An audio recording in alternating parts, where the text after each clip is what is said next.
Paz do Senhor, Irmandade. Bora lá? Lucas 14. Muito legal, hein? Muito bom mesmo. Já, como eu falei, a Bíblia já tá ficando até maleável. Olha só, já lemos Mateus, Marcos e a gente já tá caminhando aí bastante em Lucas, hein? Logo, já acostumamos. Glória a Deus por isso, né? Vamos orar? Ó Deus, muito obrigada, Senhor, por este dia, pelas nossas vidas, por essa rica oportunidade de conhecer a Tua palavra, ao menos um pouquinho dela. Nós somos gratos. Eu sou grata e sei que os meus irmãos que ouvem esta passagem comigo também. Senhor, atua em cada um de nós. Senhor, em cada um de nós da forma que precisa, conforme aquilo que o Senhor está vendo que nós precisamos mudar. Vem e faz algo em nós por meio desta palavra. E que a gente pare de dar desculpas. E que a gente comece a olhar e querer o teu reino em primeiro lugar. Faz isso em nós. Para o engrandecimento e crescimento do teu reino. Em nome de Jesus. Amém. Bora lá, minha gente. Nós estamos aqui, Lucas 14, bem posicionados. Porque senão depois eu fico, tá vendo? Tá vendo? Não tá vendo? Bora lá então. Vamos ler do 1 ao 6 para a gente entender o texto e o contexto. Diz assim, ó. Certo sábado... Aí, aqui. Certo... Tá torto? Tá. Opa, aí. Certo sábado, entrando Jesus para comer na casa de um fariseu importante. Então, aqui, ó. Jesus... Aqui, ó. Jesus foi comer na casa de um fariseu importante. E aí, colocaram... Ó, observaram-no atentamente... observavam-no atentamente. Não parece até aquelas ciladinhas, né? Mas vamos lá. Nem ia falar sobre isso. E aí, à frente dele, então, à frente de Jesus, aqui, ó, à frente dele, estava um homem doente. Vocês viram que era sábado? Um homem doente com o corpo inchado. Jesus perguntou aos fariseus e aos peritos na lei, é permitido ou não curar no sábado? Aí Jesus aqui já vendo a enrascada ali, já traz a pergunta para eles, né? Eles, porém, ficaram em silêncio, assim, tomando o homem pela mão, ó, Jesus tomou o homem pela mão, Jesus o curou, ali, na casa de um fariseu, e mandou aquele homem embora. Então, ele lhes respondeu, se um de vocês tiver um filho, ou um boi, ou cair em um poço no dia de sábado, não irá lá tirar imediatamente? Eles nada puderam responder. E aí eles ficaram quietinhos, né? Jesus curou este homem que estava doente. O fariseu aqui, a gente consegue verificar que ele era uma pessoa importante, porque eles já eram importantes, né? E o texto faz questão de deixar isso aqui escrito para nós. E o fato é que um homem doente com uma doença, e é uma doença aparente, vocês estão vendo aqui, ó, na letrinha B? Na letrinha B, ela faz menção aqui embaixo, aqui, ó. Tá vendo? Hidropsia ou hidrópsia, não, deve ser hidropsia, né? Então, ele faz referência à letrinha aqui, é uma doença, né? E essa doença... Como nós sabemos que Lucas era médico, e a gente viu a história da mulher, né, que ele curou no capítulo anterior, Lucas era médico, ele se dispõe aqui e ele traz o nome da situação, o que causava a doença, né? E essa doença, era possível ver e saber, sim, que aquele homem estava doente, porque essa doença, ela causava inchaços, excessos de fluidos, né, na pele daquele homem. Então, chama a atenção que o doente está sentado onde? Na frente de Jesus. O que indica que se trata de um convidado. Esse homem sentou na frente de Jesus porque eles convidaram esse homem. Eles convidaram, né? E convidaram o quê? Por causa da doença. É de se imaginar que é isso, né? Só que assim, ele é convidado porque estava sentado ali à frente de Jesus. Se ele estivesse mesmo, fosse doente, pertencente à família ou àquele grupo, teria um lugar reservado para ele no canto ou separado dos demais. Então isso reforça essa ideia de que parece que ele tinha sido convidado e colocado estrategicamente ali à frente de Jesus. Então Jesus traz uma reflexão sobre aquela questão de curar no sábado, porque ele já sabia, Jesus sabia a intenção do coração de todos, né? Ele confronta o legalismo sem sentido, né? Esse legalismo que eles queriam só ser cumpridores de regras, e todos eles ficam em silêncio. No versículo 4, a gente vê que Jesus toma esse homem pela mão. Eu acho isso bonito, assim, né?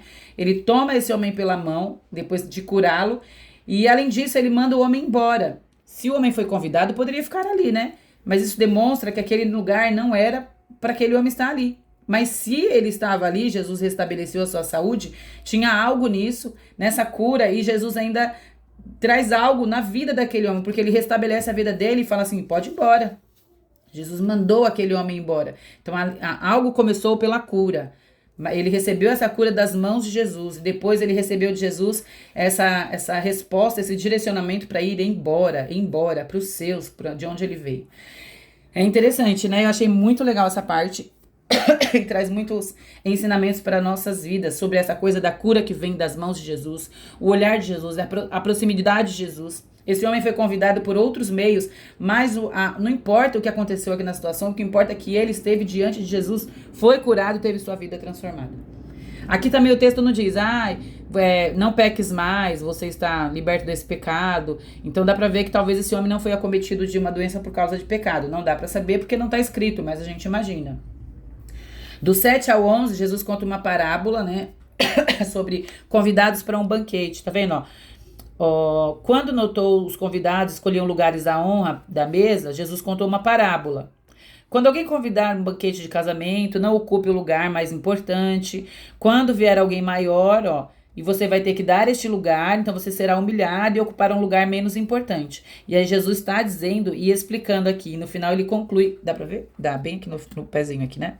No final ele conclui assim, pois todo aquele que se exalta será humilhado e todo aquele que se humilha será exaltado. É bem interessante isso daqui, porque assim, o status... Jesus conta essa parábola explicando porque eles estavam procurando lugares de honra, né? Aí Jesus olha para o lado e já traz isso para eles. O status social, naquela época, na antiguidade, era bem importante. Hoje não é não, né, gente? Era só naquela época. E ficava evidente pelos lugares que eles estavam sentando ali, né? E a história, a parábola do banquete também. E Jesus continua ainda naquele ensinamento, e aí ele vem trazendo essa necessidade, ele vai dizer aqui embaixo, ele vai continuar explicando, e ele vai dizer de uma necessidade de honrar outras pessoas, e pessoas menos favorecidas. Então Jesus disse ao que havia convidado, quando você der um banquete ou um jantar, não convide os seus amigos, irmãos ou parentes, nem os seus vizinhos ricos. E era isso que eles faziam, né? Se o fizer, eles poderão também, por sua vez, convidá-lo, e assim você será recompensado. Quando, porém, der um banquete, convide pobres, aleijados, os mancos, os cegos. Aí Jesus diz aqui, bem-aventurado será você. Olha isso. Porque estes não têm como retribuir, a sua recompensa virá na ressurreição dos justos. Aleluia. E Jesus vem ensinando, né, dessa necessidade do outro. Não é o que importa, ele mostra para o reino, para a ressurreição, para o grande dia, não é posição social, né? O que importa aqui é essa generosidade, esse servir sem esperar nada em troca. E ele diz isso àquele homem. Jesus é maravilhoso e nos convida a este lugar também. Este lugar em que nós sejamos menores aos nossos próprios olhos também, que a gente se diminua, porque este lugar é um lugar que vai trazer maravilhas, e maravilhas eternas também, vai refletir na eternidade.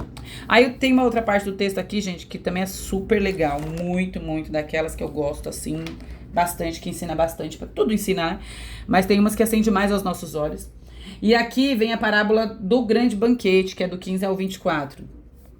Aí diz assim, ao ouvir isso, um dos que estavam à mesa com Jesus diz, ao ouvir aquela história, bem-aventurado, tal. Porque aqui é uma continuação, viu, gente? Bem-aventurado aquele que comer o banquete do reino de Deus. Aí Jesus responde para ele assim, certo homem estava preparando, é uma parábola, né, que ele tá contando, preparando um grande banquete. Então, tinha um certo homem que estava preparando um grande banquete e convidou muitas pessoas. Na hora de começar, enviou um servo para dizer para os convidados, venham, pois tudo está pronto. Eles, porém, começaram, um por um, a apresentar desculpas. O primeiro disse, acabei de comprar, olha isso, aí eles começaram a dar desculpas porque eles não iam, né? O homem falou, venham que está tudo pronto, tudo preparado. O primeiro disse, acabei de comprar uma propriedade, preciso ir vê-la. Por favor, desculpe-me. Aí o outro diz, acabei de comprar juntas de bois, vou experimentá-las. Por favor, desculpe-me. E o outro disse, acabo de casar. por isso não posso ir. Aí o servo voltou, relatou ao dono, e ele vai e ele diz assim, ó, traga os pobres, os aleijados, os mancos. E o servo fez como o Senhor disse, e ainda tinha lugar, então ele falou assim, o Senhor disse ao servo, vá pelas ruas, pelos caminhos, e insta que entrem, para que, ó, a minha casa fique cheia. Aleluia, aleluia, o Senhor nos quer, Ele nos deseja. Olha que palavra, hein, gente? Maravilhosa, né? Nós vemos aqui a figura do banquete, o grande banquete, né? Esses textos simbolizavam uma expectativa judaica. Por vezes eles retratavam o reino de Deus como um grande banquete. E a gente vê aqui nessa parábola do grande banquete, Jesus apresenta um certo homem, que tá aqui, né? Ó, certo homem, né? Certo homem convidou pessoas para um banquete. Em geral, naquela época, gente, quando a pessoa era convidada, ela tinha que confirmar a presença. Então, a gente presume, parte do princípio que ele está dizendo assim, ó, esse homem convidou e essas pessoas sabiam que estavam convidadas e disseram que estariam presentes. É isso que o texto pode estar trazendo para nós aqui.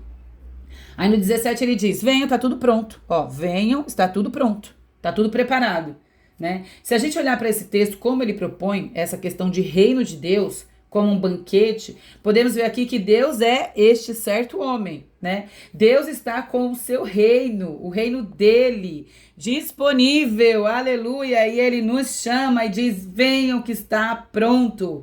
Olha Jesus te chamando, e ele diz, as portas estão abertas, bata, venha, é tempo de ouvir.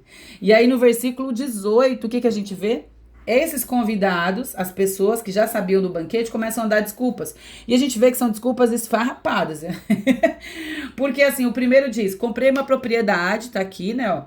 Comprei uma propriedade e vou precisar ver a minha propriedade. Gente, como é que ele tinha comprado sem olhar a propriedade? Então por que ele tinha que olhar se ele já tinha comprado? Entendeu? Primeiro ele tinha que olhar a propriedade para depois comprar. Só um tolo faria o contrário, né? O outro diz, comprei 5 juntas de bois, tá aqui. E ele fala, vou experimentá-los. Aqui, ó. Vou experimentá-los. Gente, 5 juntas de boi presume que pelo menos tivesse outras pessoas para experimentar, para usar, para trabalhar nessas juntas de boi. Ou seja, empregados. Ou será que ele sozinho ia conseguir experimentar 5 juntas de boi? Trabalhar nas 5 juntas de boi ao mesmo tempo? E o terceiro diz, casei. Por isso não posso ir. Vocês notaram que os 2 primeiros ainda pedem desculpas e esse terceiro nem isso? Ele não se deu o trabalho nem de pedir desculpas, gente. Isso mostra que eles não queriam atender esse convite. Então tem pessoas que não vão querer atender o convite do reino. Sim, tem pessoas que não vão querer atender o convite do reino.